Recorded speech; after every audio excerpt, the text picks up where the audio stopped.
This is practice problem set 3 for chapter 3 in the technical physics course. I'm going to take a look at 5 problems that illustrate the techniques and the types of problems associated with chapter 3.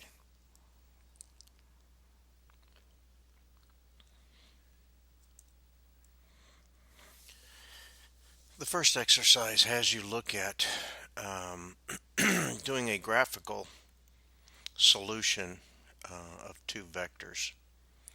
The two vectors that you have showing here, A and B. A and B is both of them are 3 meters long. A is 30 degrees off of the x-axis. B is 3 meters, but lying exactly on the axis, on the y-axis. So the idea here is for each of the problems here to add and subtract the vectors using a graphical method, and this graphical method is something known as the tip-to-tail method. So if we take a look at the problem as it's given, the top diagram, and then look at each of the problems as it's asked, we'll see the tip-to-tail relationship. So for the first one, A, they've asked us to add the vector A and the vector B together. So we have to do these graphically and vectorially using this method. So you can see here I've overlaid the vector A, which is 3 meters at 30 degrees, and vector B, which is 3 meters at 90 degrees right along the y-axis. So this is a matter of then just taking each of the vectors with their given magnitude and angle, and in essence moving them or translating them tip to tail. So if we take vector A here and maintaining its 30-degree angle, translate it straight up, you can see that tip to tail at the end of the B vector, we end up with it making this same imaginary 30-degree angle to this tip. We do the same thing for vector B, translate it up, maintaining its angle and its magnitude to this position on A, tip to tail. And so what this gives us is a graphical resultant of the two vectors A and B being added together. And you can see the relationship here is telling us we have a resultant R equal to the magnitude and angle of A, magnitude and angle of B.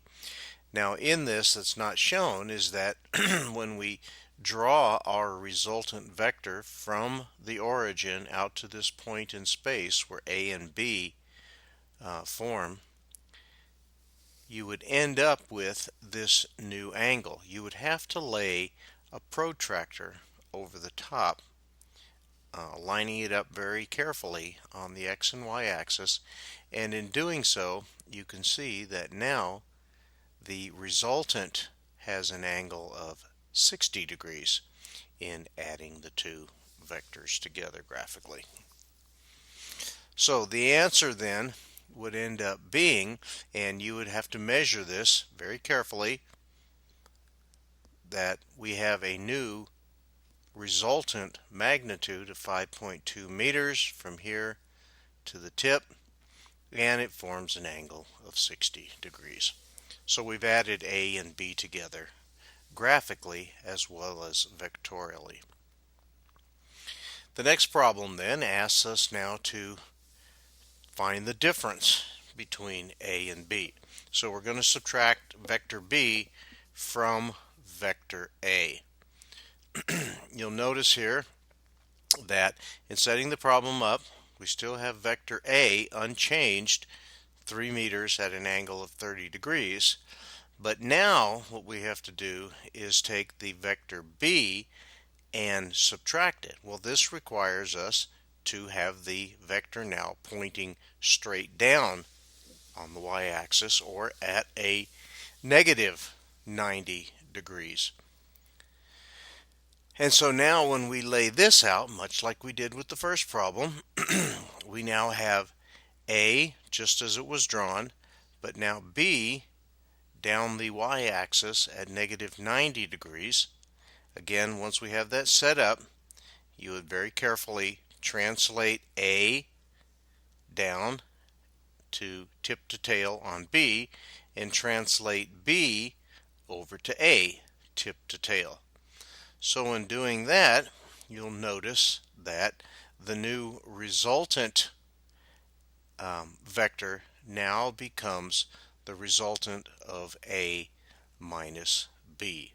So off of the x-axis then, it forms an angle of minus 30 degrees, or if we went all the way around, 90, 180, 270, and then less 360 degrees, which would be 330 degrees, you would have the positive angle. So we're just going to leave it as the negative angle.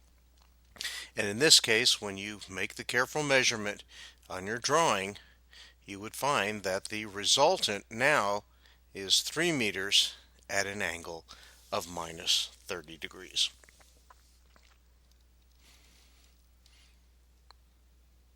The next problem is asking us now to take the difference in B minus A.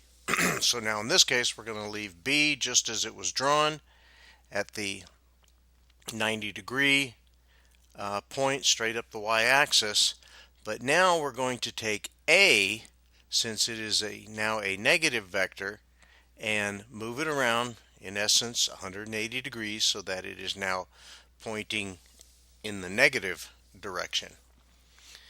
So now we do again our tip to tail translation. If I take the B vector now and move it straight down, keeping the angle and the attitude, the magnitude correct, tip to tail from A and B, do the same thing with A, then up tip to tail with B, draw the resultant angle and magnitude.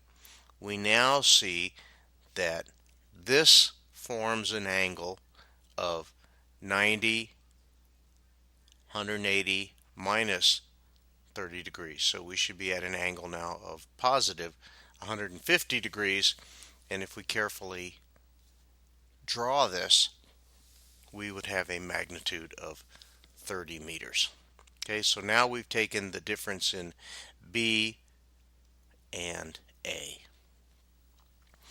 The next problem has asked us then take again the same two original vectors A and B at 3 meters apiece, and they want us to take the difference in A and twice the length of B.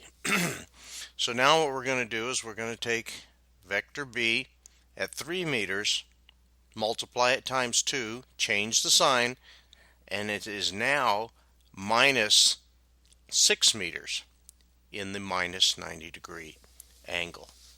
So again, with A minus twice the length of B, we translate A tip to tail down to negative twice the length of B, translate B tip to tail on A, 2 times B, and again carefully draw our resultant vector, which becomes A minus 2 times B, that length, and laying the protractor on it, we can see that what we would end up with is a minus 60 degrees. Again, you could have gone all the way around 90, 180, 270, 360 minus 60 gives us an angle of positive 300 degrees, or a negative 60 degrees.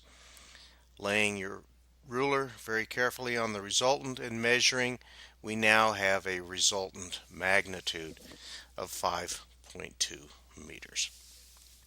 So all of this is a method of graphically adding and subtracting vectors, but you can see that it is a very tedious process and one that would require you to use some very careful graphing techniques to determine these lengths.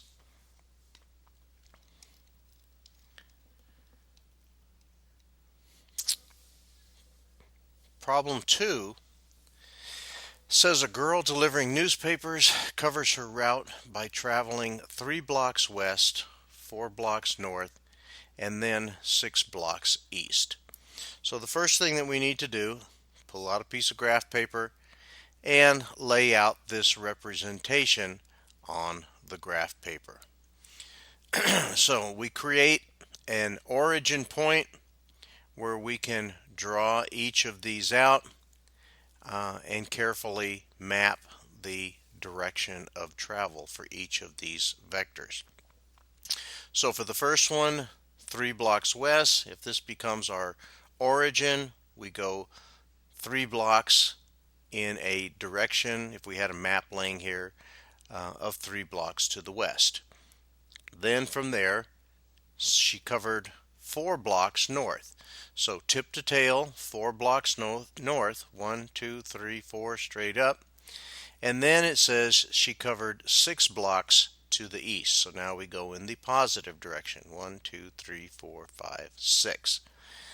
So from here to here, you can see that she has a total displacement. If we were to add up each of these vector lengths, you can see that she had covered 3 blocks, 7 blocks, and then another 6 blocks.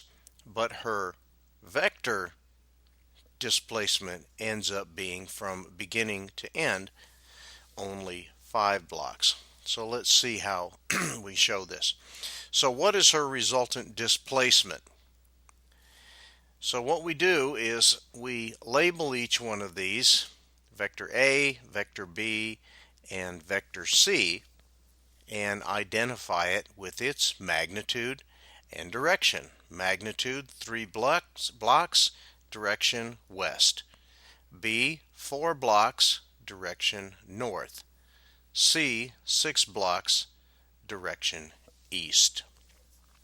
And now, rather than just relying on drawing this, why don't we look at the mathematical vector component relationships for each of these. So we're going to take each of the vectors A, B, and C apart into its component terms x and y so that we can have a numerical or mathematical relationship that identifies the resultant.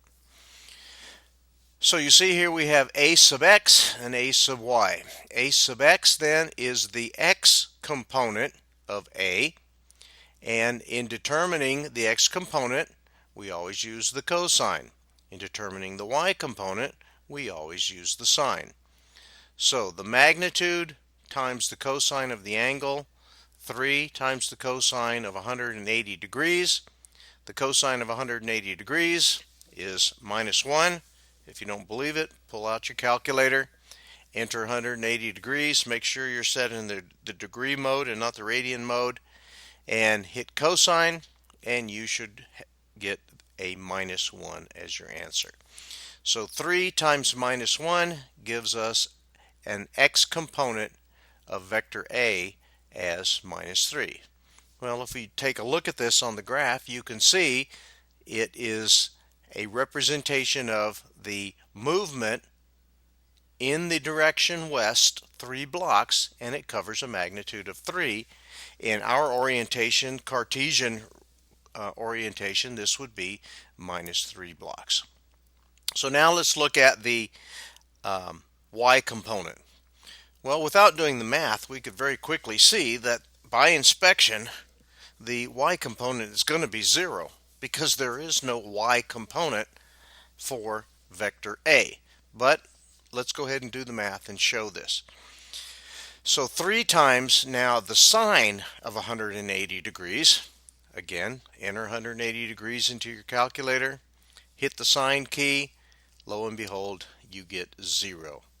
So 3 times 0 is 0, no y component for vector A. If we do the same thing with vector B, break it apart into its components x and y, you can see now we have 4 times the cosine of 90. The cosine of 90 is 0. Okay, and we end up with a component of 0. For the y component, 4 times the sine of 90. The sine of 90 is always 1, so 4 times 1 is 4. For the last vector C, again breaking it apart into its components, 6 times the cosine of 0, 6 times the sine of 0. So the cosine of 0 is 1, so 6 times 1 is 6.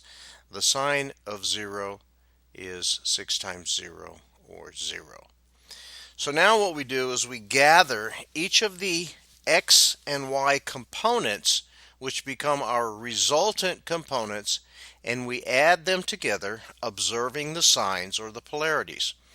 So if we take a sub x, b sub x, and c sub x, and add them together, minus 3, 0, plus 6, we end up with a resultant component of 3. Do the same thing with the y components, a sub y, b sub y, c sub y. We end up with a resultant component of 4.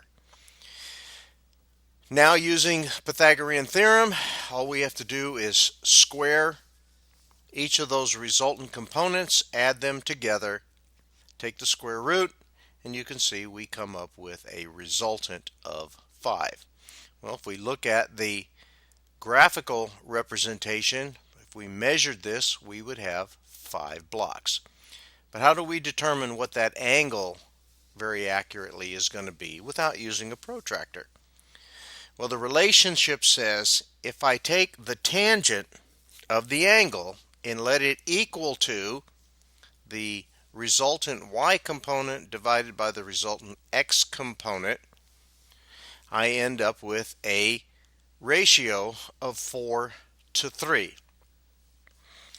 Now that doesn't give us anything, that doesn't tell us the angle. So what we have to do is take the inverse tangent or the arctangent of both sides of the equation.